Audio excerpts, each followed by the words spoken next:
High বন্ধুরা, কেকাস কিচেনে আপনাদের সবাইকে স্বাগত। শীতকাল মানে বাজারে প্রচুর মটরশুঁটি, তাই আজকে আমি আপনাদের সাথে শেয়ার করছি নিরামিষ আলু মটরের সবজি। নিরামিষ আলু মটরের সবজির জন্য 500 গ্রাম মটরশুঁটি আমি ছাড়িয়ে নিয়েছি। কড়াইতে সাদা তেল নিয়েছি, অল্প পরিমাপে হলুদ অ্যাড করলাম। কেটে রাখা আলুগুলো কড়াইতে দিয়ে দিলাম। এভাবে গরম তেলে যদি হলুদ দিয়ে আলুগুলো ভেজে নেওয়া যায়, আলুতে খুব সুন্দর একটা কালার আসবে। গ্যাসের ফ্লেমটা অবশ্যই মিডিয়াম রেখে আলুগুলো হালকা লাল করে ভেজে নিচ্ছি। আলু কিন্তু অবশ্যই লাল করে ভেজে নিতে হবে, এতে সবজির স্বাদ অনেকটাই বেড়ে যাবে। তাই একটু সময় নিয়ে আলুগুলো হালকা লাল করে ভেজে নিচ্ছি। আলুগুলো কালার চেঞ্জ হয়ে গিয়েছে, এগুলোকে অন্য একটা পাত্রে নামিয়ে নিচ্ছি। সবজিতে দেওয়ার জন্য একটা পেস্ট বানিয়ে নিচ্ছি। 4টা কাঁচা লঙ্কা, 2 ইঞ্চির মতো আদা, মিডিয়াম সাইজ একটা টমেটো, 1 টেবিল স্পুন গোটা জিরে, সমস্ত কিছুর একটা মিহি পেস্ট আমি বানিয়ে নিয়েছি। আপনারা দেখতেই পাচ্ছেন বন্ধুরা, যদি আলু আর মটরের পরিমাপটা বাড়িয়ে নেন, সেক্ষেত্রে মশলার পরিমাপটাও বাড়িয়ে নেবেন। কড়াইতে সাদা তেলে 1 টেবিল স্পুন 5 ফোড়ন, শুকনো লঙ্কা, একটা তেজপাতা ফোড়ন দিলাম। ফোড়নটা খুব ভালোভাবে ভেজে নিয়েছি।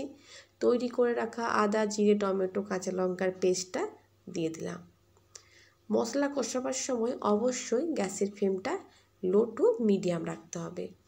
মশলা থেকে তেল ছেড়ে গিয়েছে, একে একে গুঁড়ো মশলাগুলো অ্যাড করলাম।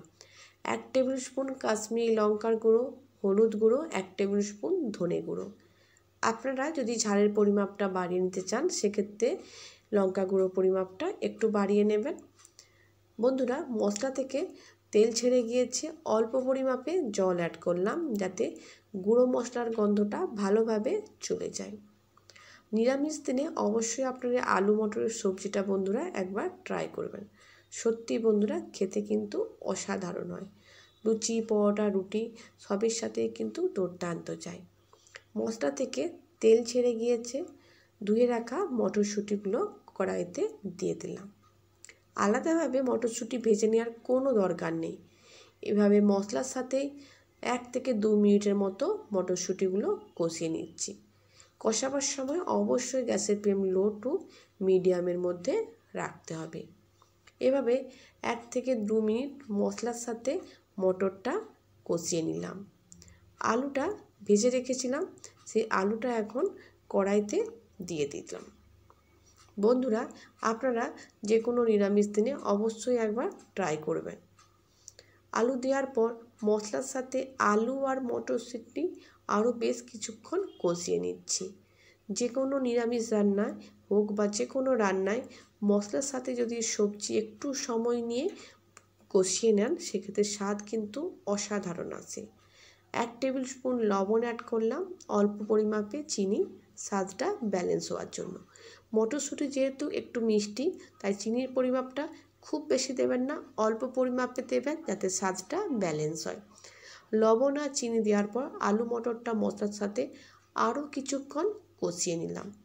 কষানো হয়ে গিয়েছে, পরিমাপ মতো জল অ্যাড করলাম।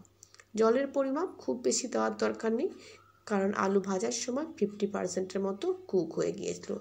ঢাকনা চাপা দিয়ে 6 থেকে 7 মিনিটের জন্য রেখে দিয়েছিলাম। 6 থেকে 7 মিনিট পর ফিরে আসলাম। আলু মটর খুব সুন্দর সেদ্ধ হয়ে গিয়েছে। আমি কিছু আলু এখানে খুন্তির সাহায্যে ভেঙে দিচ্ছি, যাতে ঝোলটা কিছুটা থিকনেস আসে। ওপর থেকে কুচিয়ে রাখা ধনেপাতা ছড়িয়ে দিলাম, 1 টেবিল স্পুন গরম মশলার গুঁড়ো। সমস্ত কিছু আরও দেওয়ার পর 1 মিনিটের মতো কুক করে নিচ্ছি। খুব বেশি থিক করতে যাবেন না, কারণ রুম টেম্পারেচারে আসলে এটা আরও বেশি শুকনো হয়ে যাবে। রেসিপিটা এখন একদম রেডি। গ্যাসের ফ্লেমটা অফ করে দিলাম। এটাকে অন্য একটা পাত্রে সার্ভ করে নিচ্ছি। বন্ধুরা, আজকের মতো বিদায় নিচ্ছি। নতুন কোনো রান্নার রেসিপি নিয়ে আবার হাজির হব। আপনারা সকলে খুব ভালো থাকবেন আর